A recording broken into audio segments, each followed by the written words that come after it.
Assalamualaikum warahmatullahi wabarakatuh. Alhamdulillahi rabbil alamin. Alhamdulillahilladzi arsala rasulahu bil huda wa dinil haqq liyudhhirahu 'alad dini kullihi walau karihal musyrikun. Asyhadu an la ilaha illallah wahdahu la syarika lah wa asyhadu anna Muhammadan 'abduhu wa rasuluh. Allahumma salli wa sallim wa barik ala 'abdika wa rasulika Muhammad wa ala alihi wa ashabihi wa ansarihi wa junudihi wa man sara ala nahjihi wa man ihtada bihadihi ila yaumiddin, amma ba'd. Ma'asyiral muslimin rahimani wa rahimakumullah, jamaah salat maghrib ya rahmati Allah subhanahu wa ta'ala, muslimin dan muslimat pendengar setia suara Mujahidin, suara Perak Jaya, dimanapun anda berada, rahimani wa rahimakumullah. Kurang lebih 40 menit ke depan kita akan membaca beberapa hadis Rasulullah sallallahu alaihi wasallam dalam kitab Sahih Muslim. Hadis yang berkenaan dengan as-salatu ala nabi. Babus salati ala nabi sallallahu alaihi wasallam ba'da tasyahud. Jadi bab yang menjelaskan tentang anjuran berselawat kepada Nabi setelah tasyahud, setelah membaca tahiyat. Qala Imam Muslim mengatakan haddatsana Yahya Ibnu Yahya At-Tamimi, telah menceritakan kepada kami Yahya bin Yahya At-Tamimi. Qala qara'tu ala Malik An-Nu'aim bin Abdullah Al-Mujmiri. Saya telah membaca beberapa hadis di hadapan Malik dari Nu'aim bin Abdullah Al-Mujmiri, anna Muhammad bin Abdullah bin Zaid Al-Ansari, sesungguhnya Muhammad bin Abdullah bin Zaid Al-Ansari, wa Abdullah bin Zaid wa huwa alladhi kana uriyan nidaa bis salah. Adapun Abdullah bin Zaid adalah dia yang melihat mimpi, jadi melihat mimpi tentang untuk panggilan mendatangi sholat. Maksudnya riwayat azan dulu kan dari mimpi ini. Jadi sahabat yang bermimpi yaitu disuruh untuk melafalkan azan ya, sehingga dijadikanlah azan ini sebagai i'lam, sebagai peringatan untuk masuk waktu sholat. Sehingga makna azan itulah al-i'lam bidukhuli waqti sholat, yaitu pengumuman masuknya waktu sholat. Di zaman Nabi Muhammad SAW, demikian juga para sahabat, kalau sholat subuh itu biasanya 2 kali azan. Jadi 1 jam sebelum masuk waktu subuh mereka azan, yang sampai saat sekarang ini tetap diamalkan di Makkah dan di Madinah. Demikian juga di masjid kita ini. Jadi pada azan pertama tidak ada haukalanya, ya, tidak ada taswibnya, tidak ada ucapan as-salatu khairum minan naum. Jadi pada azan yang kedua masuk waktu subuh, di situ baru ada as-salatu khairum minan naum. Hatta la yaltabis baina waqti as-subhi wa ghairihi, supaya tidak tercampur atau supaya tidak meragukan seseorang.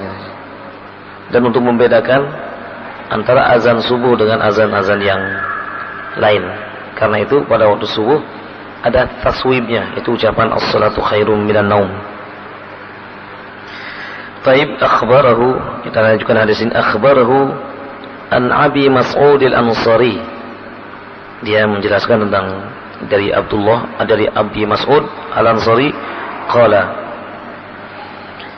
atana Rasulullah sallallahu alaihi wasallam wa nahnu fi majlisi Sa'd bin Ubadah. Telah menemui kami atau telah datang kepada kami Rasulullah sallallahu alaihi wasallam ketika kami sedang duduk di rumahnya Sa'ad bin Ubadah. Sa'ad bin Ubadah ini kepala suku Hajraz yang masuk Islam dia. Faqala lahu Bashir bin Sa'ad, berkata kepadanya Bashir bin Sa'ad, amarana Allah Ta'ala an nusalli alaika. Jadi Allah Subhanahu wa taala memerintahkan kepada kami untuk mengucapkan selawat kepadamu ya Rasulullah. Fa kaifa nusalli alaika? Bagaimana kita mengucapkan selawat kepadamu? Qala fasakata Rasulullah sallallahu alaihi wasallam. Kemudian Rasulullah sallallahu alaihi wasallam pun diam pada saat itu, tidak memberikan jawaban.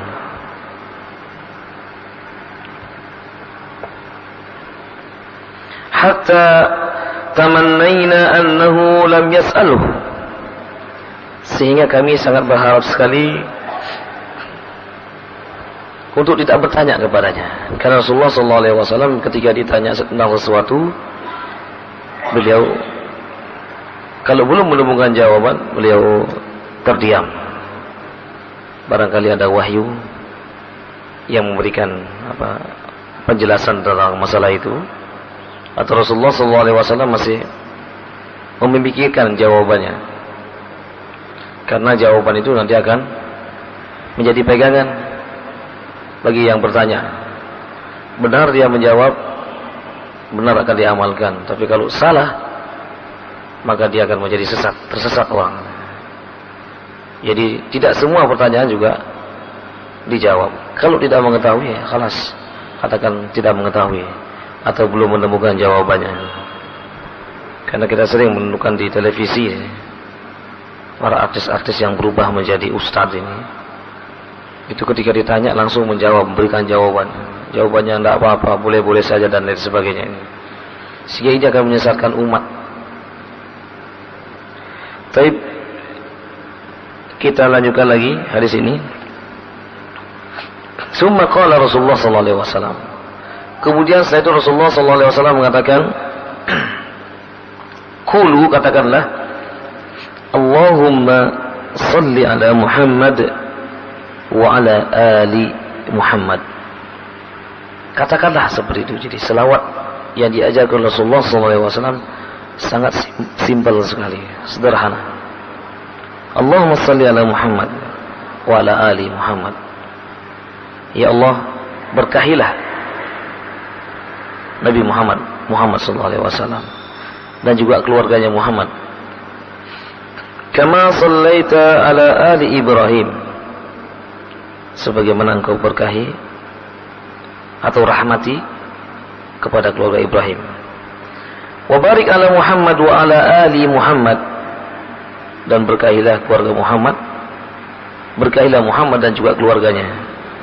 Kama barakta ala ali Ibrahim, sebagaimana engkau berkahi keluarga Ibrahim. Fil alamina innaka Hamidum Majid. Di alam ini sesungguhnya engkau adalah Maha terpuji dan juga Maha tinggi dia. Wassalamu kama alimtum. Sedangkan ucapan salam kalian telah mengetahui. Si ucapan salam kalian telah mengetahui. Yang pertama kita lihat dasar hukum mengucapkan selawat kepada Nabi di dalam surah Al-Ahzab ya. Ayat 56. A'udzubillahi minasyaitonir rajim. Innallaha wa malaikatahu yusalluna 'alan nabi. Sesungguhnya Allah dan malaikatnya berselawat kepada Nabi. Ya ayyuhalladzina amanu, wahai orang-orang yang beriman, sallu alaihi, ucapkanlah selawat kepadanya, wasallimu taslima, dan ucapkan juga salam yang sempurna kepadanya. Itu secara umum selawat baik di dalam solat maupun di luar solat. Ketika seseorang menyebut nama Nabi Muhammad, kita ucapkan sallallahu alaihi wasallam, Allahumma shalli ala Muhammad. Karena itu pernah kita sampaikan lewat kemarin ini bahwa para ulama-ulama ahli hadis itu lebih senang kajiannya pada malam Jumat. Karena pada malam Jumat itu adalah di mana amalan-amalan seseorang diangkat, dilaporkan kepada Allah Subhanahu wa taala. Dan Rasulullah SAW menganjurkan, perbanyaklah kalian mengucapkan selawat pada malam Jumat dan juga hari Jumat. Jadi ucapan selawat kepada Nabi yang paling afdal adalah malam Jumat dan juga hari Jumat. Nah, yang kita bahas pada malam hari ini adalah tentang ucapan selawat setelah tasyahud. Setelah kita mengucapkan asyhadu an la ilaha illallah wa asyhadu anna Muhammadar Rasulullah, kemudian kita ucapkan Allahumma shalli ala Muhammad wa ala ali Muhammad kama shallaita ala Ibrahim wa ala ali Ibrahim wa barik ala Muhammad wa ala ali Muhammad kama barakta ala Ibrahim fil alamin innaka Hamidum Majid. Ini hadis yang pertama. Kita betul-betul mencermati nanti ketika hadis ini kita cermati betul, mungkin ada perbedaan dengan apa yang telah kita dapatkan dari pelajaran mungkin dulu ketika belajar sholat di desa atau mungkin di sekolahan. Kok selawatnya beda? Kita baca dulu hadis yang berikutnya, langsung kepada hadisnya. Qala laqiyani Ka'ab bin Ujrah. Jadi Muhammad bin Ja'far yang meriwayatkan hadis dari Syu'bah dari Hakam, dia mengatakan, aku telah bertemu dengan Ka'ab bin Ujrah. Faqala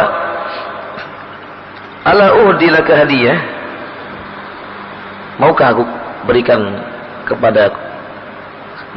berikan kepadamu hadiah? Kharaja alaina Rasulullah sallallahu alaihi wasallam, telah keluar kepada kami Rasulullah sallallahu alaihi wasallam. Faqulna qad aradna kaifa nusallimu alaika ya Rasulullah, kami telah mengetahui bagaimana kami mengucapkan salam kepadamu. Fa kaifa nusalli alaika, bagaimana kita mengucapkan selawat kepadamu? Qala qulu, katakanlah Allahumma salli ala Muhammad wa ala ali Muhammad kama sallaita ala ali Ibrahim innaka Hamidum Majid. Allahumma barik ala Muhammad wa ala ali Muhammad kama barakta ala ali Ibrahim innaka Hamidum Majid. Bedanya dengan yang pertama tadi adalah innaka Hamidum Majidnya satu kali. Ini redaksi yang kedua. Redaksi yang pertama innaka Hamidum Majidnya satu kali. Akan tetapi bedanya itu adalah fil alamina innaka Hamidum Majid. Pada redaksi yang kedua ini tidak ada. Disebutkan kama barakta ala ali Ibrahim innaka Hamidum Majid. Redaksi yang kedua. Redaksi yang ketiga sekarang. Nah, ini yang dimaksud dengan hadiah. Jadi yang dimasukkan hadiah oleh sahabat tadi adalah bagaimana dia mengajarkan selawat kepada sahabat yang lain. Hadis yang ketiga, wa an Mis'arin wa an Malik bin Mighwal kulluhum anil Hakam, semua hadisnya dari Hakam. Bihadal isnad, dengan sanad seperti mislahu. Ghaira annahu qala wa barik ala Muhammad wa lam yakul Allahumma. Di dalam riwayat yang lain tidak dikatakan Allahumma barik ala Muhammad, tapi wa barik, tidak menggunakan kata Allahumma, tapi wa barik ala Muhammad. Kemudian redaksi yang berikutnya, an Abdullah bin Abi Bakrin an abihi an Amr bin Sulaim akhbarani Abu Humaid as-Sa'idi annahum qalu ya Rasulullah kaifa nusalli alayka qulu. Kita lihat sekarang redaksi yang keempat ya. Yang ketiga tadi kan tidak pakai Allahumma tapi pakai wabarik.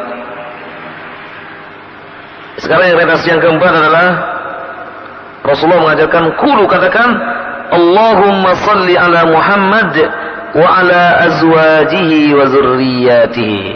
Nah, diperhatikan. Ya Allah, berikanlah rahmat kepada Nabi Muhammad dan kepada isi-isinya dan keturunannya.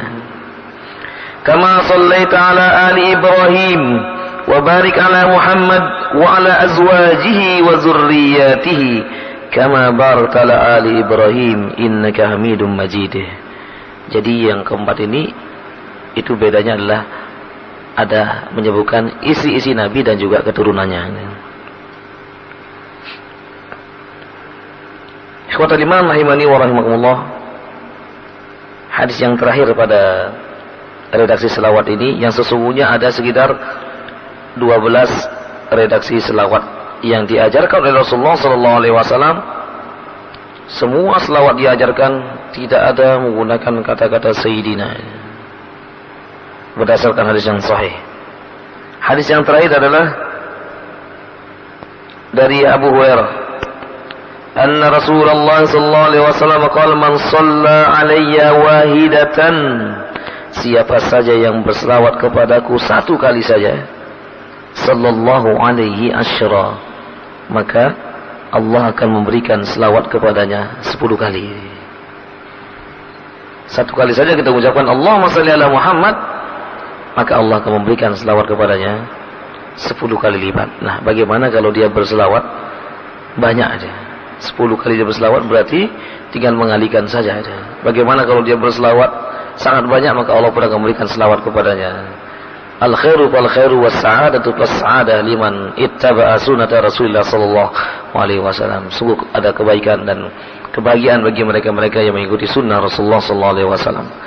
Baik ikhwatul iman, ini sebagai mukadimah, kita berikan kesempatan masih banyak waktu setengah jam kepada para jemaah untuk bertanya jawab. Tafadhol. Apakah ketika kita selawat kita tidak mengambil Allahumma shalli ala sayyidina Muhammad? Tidak ada hadis yang menjelaskan tentang masalah itu. Mungkin ada hadisnya dhaif, lemah. Karena ketika kita bersyahadat, kita ucapkan asyhadu an la ilaha illallah wa asyhadu anna Muhammadar Rasulullah. Kita tidak mengucapkan asyhadu an la ilaha illallah wa asyhadu anna sayyidana Rasulullah, tidak. Ya, ini yang kita katakan, mungkin kita belajar dulu ketika masih di kampung, belajar sholat, kemudian juga di sekolahan, itu ada redaksi yang seperti itu. Karena ini adalah merupakan ibadah, kita perlu ada dalil. Yang kita baca adalah dalam Sahih Muslim tadi, tidak ada satu redaksi selawat pun yang di situ menggunakan kata-kata sayyidina. Mic-nya mana ada ya? Kalau meninggal di azan ini. Di azan ini. Bagaimana kalau dia jawab? Kira Allah, tiba-tiba mayat ini bilang Allahu Akbar, Allahu Akbar. Kekoman ya. Iya. Jadi tata cara penyelenggaraan jenazah itu sudah diatur di dalam agama ini. Jadi ketika seseorang akan memasukkan mayat ke liang lahat, ada kubur, qabr, dalam bahasa al-qabru yang nampak, al-lahdu yang ke dalam. Ini kuburan. Yang ke dalam itu namanya lahad. Liang lahat, itulah lahat itu. Sebaik-baik kuburan lah yang ada lahatnya katanya. Jadi ketika orang nengok nggak kelihatan mayatnya katanya. Jadi tertutup. Itulah disebut dengan lahad.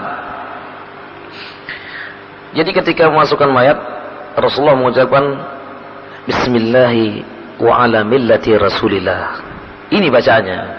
Bismillahi wa ala millati Rasulillah, dengan menyebut nama Allah dan atas millah, atau millah itu agamanya Muhammad Rasulullah sallallahu alaihi wasallam, itu agamanya Allah Subhanahu wa taala. Apakah ada bacaan yang lain? Tidak ada bacaan yang lain. Loh, kenapa kalau diazani, kenapa perlu dalil? Mana dalilnya? Karena ini merupakan ibadah. Ternyata tidak ada dalil. Jadi sehingga kita tidak melakukan itu. Nah, bagaimana kalau masih di masyarakat kita ada seperti itu dia? Jadi apa namanya? Kalau pada saat itu kita melakukan perdebatan, kita khawatir nanti mayatnya tidak terkuburkan. Biarkan saja, sudah. Jadi untuk menjelaskan seperti ini, itu adalah memerlukan waktu. Jadi untuk melakukan perubahan di masyarakat kita masih banyak sekali amaliyahnya itu perlu diperbaiki. Sebagaimana yang kita katakan tadi, yang kita katakan semalam, amalan itu dikatakan sunnah apabila ada 5 syarat yang harus dipenuhi. Pertama itu kaifiyahnya, qiraahnya, adatnya, jumlahnya, kemudian waktunya, tempatnya, sesuai atau tidak. Jadi ini yang kita lihat di masyarakat kita. Kalau misalnya masyarakatnya masih seperti itu, ya pada saat itu ya tidak usah didebat ya. Ya kalau bisa, ya kalau ketika kerabat kita yang meninggal dunia, kita bisa menerapkan, kita turun, kemudian kita lah yang meletakkan mayat itu. Nanti kalau misalnya ada pertanyaan, kok tidak diazani, nggak usah didebat di situ. Bilang sudah, gitu aja, selesai urusan. Itu urusan saya. Karena kalau ketika kamu memakamkan ini, kalau masyarakat yang masih seperti itu, nanti kalau tidak dilakukan sebagaimana itu, maka kita khawatir nanti mayatnya tidak dikuburkan. Terjadi perdebatan ini. Sebagaimana ketika terjadi pernikahan, ada seorang mahasiswa yang tamatan Timur Tengah sana aja. Ketika dinikahkan oleh muridnya, ketika itu angkatuka wa zawwaztuka makhtubataka bi fulanah binti fulanah bil mahri kada wa kada. Ketika itu kan sebagaimana biasa jawabannya qabiltu nikahaha wa tazwijaha bil mahril mazkur. Dia hanya bilang qabiltu, saya terima. Muridnya bilang ulangi kira. Kawannya bilang ini sudah sah. Terjadi perdebatan sampai hampir-hampir 1 jam terjadi perdebatan. Jadi masalah mengucapkan qabiltu, saya terima nikahnya. Jadi sebenarnya dalam Islam qabiltu, selesai, saya terima. Jadi nggak perlu kan saya terima nikahnya dengan mahar kalau panjang. Nah karena muridnya nggak paham dia, jadi nggak memahami sunnah, sehingga ya diulangi berkali-kali. Ini belum sah. Kita bilang sudah, diikuti aja dulu, nantilah debatnya nanti setelah nikah. Demikian juga ketika memakamkan, di situ mahallul jidal, jangan sampai ada perdebatan pada saat orang memakamkan mayatnya. Biarkan nanti kita jelaskan. Yang penting ketika kita masukkan bismillahi wa ala millati Rasulillah. Nanti kalau kita debat, kalau kita beritahukan juga mereka nggak paham. Jangan nanti dan lain sebagainya. Apalagi mungkin orang-orang awam yang mendebatnya. Ini akan terjadi debat kusir. Jadi kita lihat ya, sebagaimana sunnah Rasulullah sallallahu alaihi wasallam pada saat memasukkan mayat itu, ya itu bacaannya seperti itu. Bismillahi wa ala millati Rasulillah. Selesai. Kemudian dibuka apa namanya ikatannya, kepalanya dihadapkan ke kiblat. Jadi sebelah kanan seperti orang tidur. Taib, bisa dipahami Pak ya? Yang lain silakan. Iya. Jadi ketika berwudu ada anjuran untuk membaca bismillah.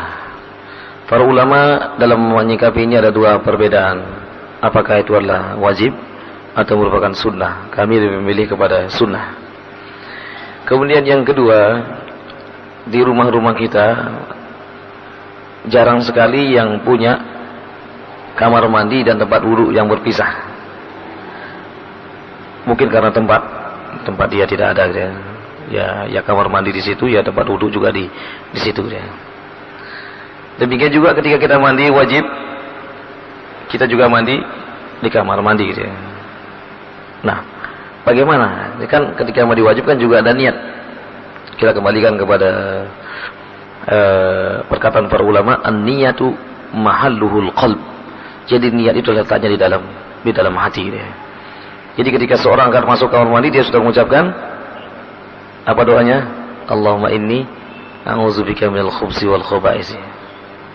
Kemudian dia mandi, kemudian dia masuk kamar mandi, dia sudah membawa niat dalam dirinya, maka kemudian dia mandi, dan juga ketika selesai mandi, ketika mandi wajib itu tidak perlu lagi untuk berwudu, karena mandi wajib itu sebagai pengganti berwudu.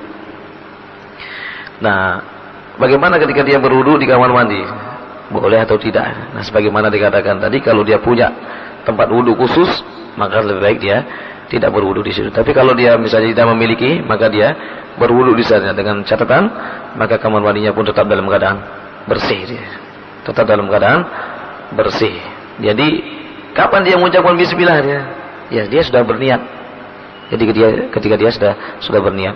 Nah, kecuali kalau misalnya dia di luar berwudu, maka di situ dia bisa mengucapkan bismillah kemudian dia berwudu. Kalau dari kamar mandi, karena memang tidak boleh kita membaca Al-Qur'an atau ayat-ayat yang ada dalam Al-Qur'an di kamar mandi. Jadi cukup niat, dia sudah mencukupi. Ketika dia masuk, dia sudah punya niat untuk berwudu, dan demikian juga punya niat untuk mandi besar atau mandi janabah. Baik. Silakan. Yang pertama tentang redaksional salat, selawat kan ada 12 ya. Yang mana sih yang dipakai sama Rasulullah ya? Sehingga kita juga ingin memakainya gitu ya. Sama ketika bacaan doa iftitah, Rasulullah ajarkan banyak. Ada yang kabiran walhamdulillahi katsiran wa subhanallahi buhtan wa asila. Ada yang inni wajhatu wajhiya lilladzi fataras sama, ada lagi Allahumma ba'id baini wa baina khataaya kama ba'adta bainal masyriqi wal maghrib ila akhir. Ada lagi Allahumma rabb Jibril wa rabb Israfil harril minan nar. Banyak selawat doa iftitah yang diajarkan oleh Rasulullah sallallahu alaihi wasallam. Artinya ketika diajarkan seperti itu, kita bebas memilih. Rasulullah pun pernah mencontohkan semuanya dia. Jadi tentang selawat pun Rasulullah sallallahu alaihi wasallam tidak mengatakan yang aku baca yang ini. Jadi Rasulullah mengajarkan semuanya, berarti beliau pernah membaca semuanya. Jadi beliau mengajarkan mulai dari yang pendek, Allahumma shalli ala Muhammad wa ala ali Muhammad. Ini yang paling pendek dia. Yang mau panjang silakan. Jadi apapun yang diajarkan Rasulullah sallallahu alaihi wasallam, kita mengikutinya adalah telah mengikuti sunnah. Sekarang tidak disebutkan bahwa Rasulullah hanya menggunakan ini misalnya. Tidak ada satu hadis pun yang mengatakan seperti itu. Sehingga ya 12 syariat Islam ini kita bisa bebas memilihnya. Kemudian yang kedua, berdoa di tempat-tempat yang dianggap memiliki keramatannya. Yang pertama, innamal amalu binniyat.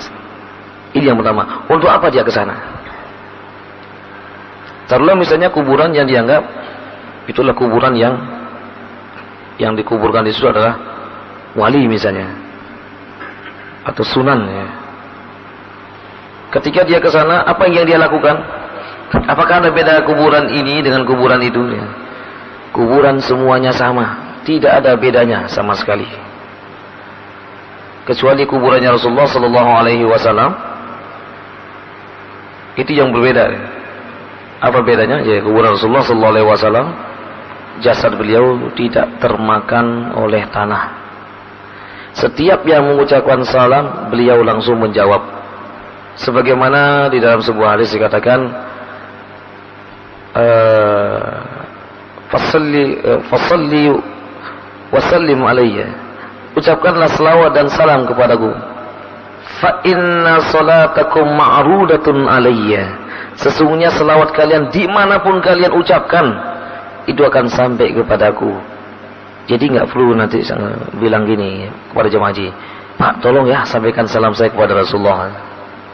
Titip salam sama jemaah haji, nggak perlu, kita ucapkan di mana saja, malaikat akan menghampiri kita, disampaikan kepada Nabi.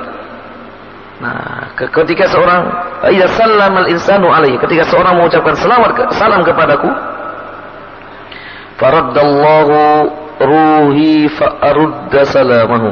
Allah mengembalikan ruhku dan aku menjawab salam-salam mereka. Ini keistimewaan kepada Nabi kita Muhammad sallallahu alaihi wasallam yang diabadikan di dalam firman-Nya, Bismillahirrahmanirrahim. Alam nashrah laka sadrak wa wada'na anka wizrak alladhi qad dhahrak wa rafa'na laka dzikrak. Di sini wa rafa'na laka dzikrak, dan kami tinggikan namamu wahai Muhammad. Baik beliau ketika masa hidup maupun setelah meninggal dunia. Inilah satu-satunya nabi yang memiliki keistimewaan.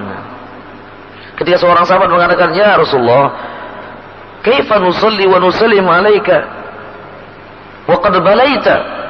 Bagaimana kita mengucapkan selawat dan salam kepada ya Rasulullah sedangkan kau telah menjadi tulang belulang? Nah, kemudian Rasulullah mengatakan, "Innallaha harrama 'alal ardi ajsadal anbiya."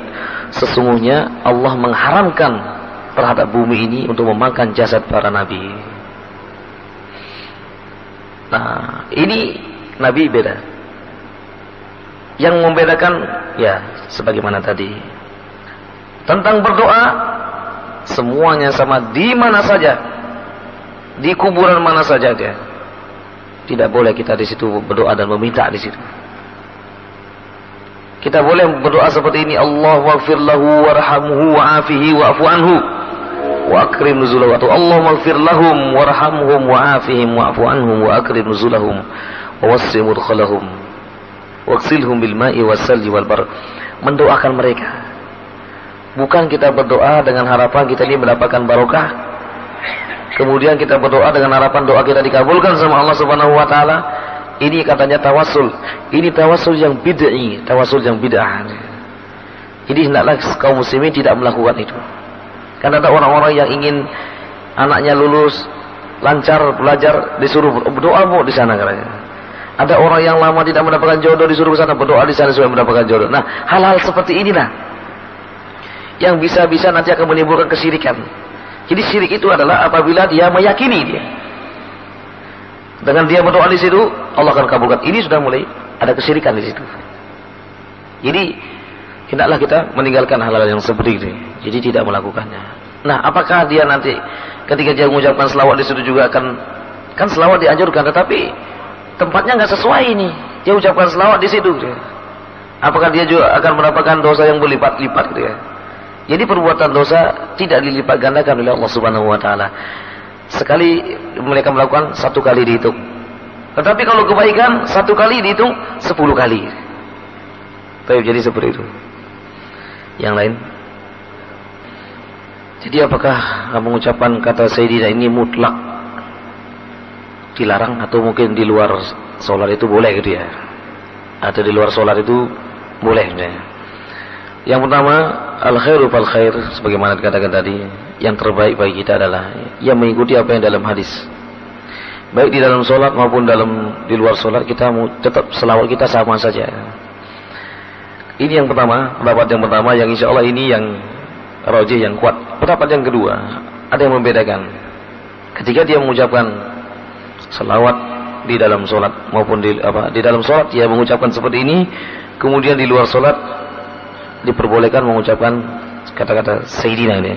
Ini ada 2 pendapat para ulama kita. Tetapi yang rajih, yang lebih kuat pendapat yang pertama. Di dalam sholat maupun di luar sholat tetap selawatnya adalah sama dia. Baik. Silakan. Ketika akikah dia, kemudian ada selawat-selawat ya.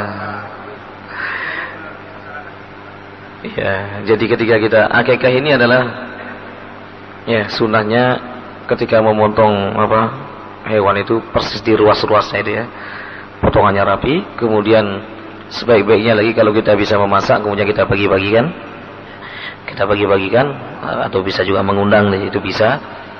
Baik dibagi-bagikan dalam keadaan mentah maupun dibagikan dalam keadaan sudah dimasak, itu sama dia. Jadi intinya adalah akikah adalah sebagai tanda syukur seseorang kepada Allah Subhanahu wa taala atas kelahiran putra putrinya. Apakah di situ juga ada ritual sebagaimana yang kita lihat di masyarakat? Inilah masyarakat itu banyak sekali melakukan ritual-ritual yang kadang-kadang tidak ada dasar hukumnya sama sekali. Jadi ya ketika kita sudah mengetahui seperti itu ya, misalnya ketika ada akikah ya lebih baik kita isi dengan pengajian. Itu akan lebih bermanfaat. Mungkin menjelaskan bagaimana sih syariat tentang hakikat akikah itu, demikian juga menceritakan tentang bagaimana hikmah daripada akikah.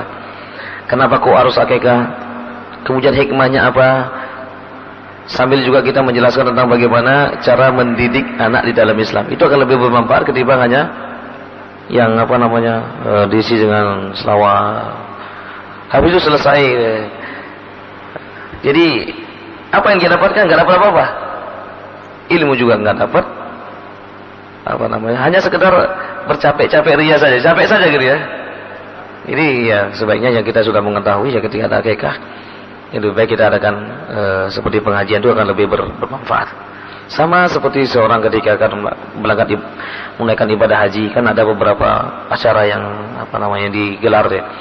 Maka lebih baik pada saat itu sebelum dia berangkat haji dia menuntut ilmu ya.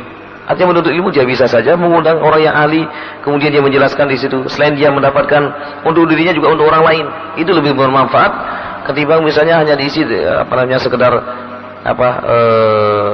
baca. Kan ada yang baca hikayat itu ya, hikayat yang dibaca semalam suntuk dia. Bahkan mungkin ada yang baca Quran dari mulai pagi sampai sore. Jadi mulai pagi sampai sore dia hatamkan Quran itu. Siapa yang mendengarkan? Gak ada. Lebih baik pada saat itu dia isi.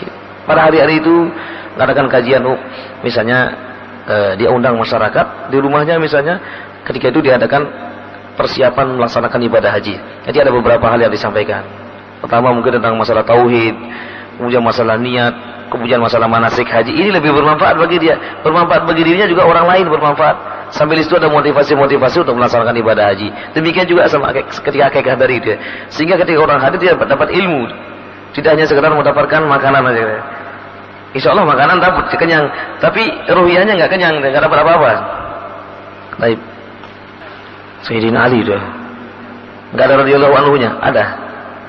Ya. Jadi orang Arab itu biasa kadang-kadang menyebut orang yang lebih tua itu Sayyid, ya Sayyidi, wahai tuanku, itu Sayyidi. Jadi ini sebagai, kalau seandainya menyebutkan itulah bukan dalam masuk gulu, jadi gulu sih berlebihan. Ya Sayyid, misalnya di sini majikan. Ya di sini, kalau di situlah majikan itu Sayyid. Kalau budak maula. Jadi sehingga orang menyebut Sayyidina Ali, Sayyidina Abu Bakar, Sayyidina. Apakah boleh? Boleh. Tidak ada larangan sama sekali untuk menyebutkan seperti itu. Yang kaitannya tadi yang selawat itu kan selawat yang diajarkan Rasulullah SAW mengenai dirinya. Beliau telah bersabda, la tutrudi kama atratin nasara ala Isa. Kamu jangan berlebih-lebihan memujiku sebagaimana orang-orang Nasrani memuji Isa.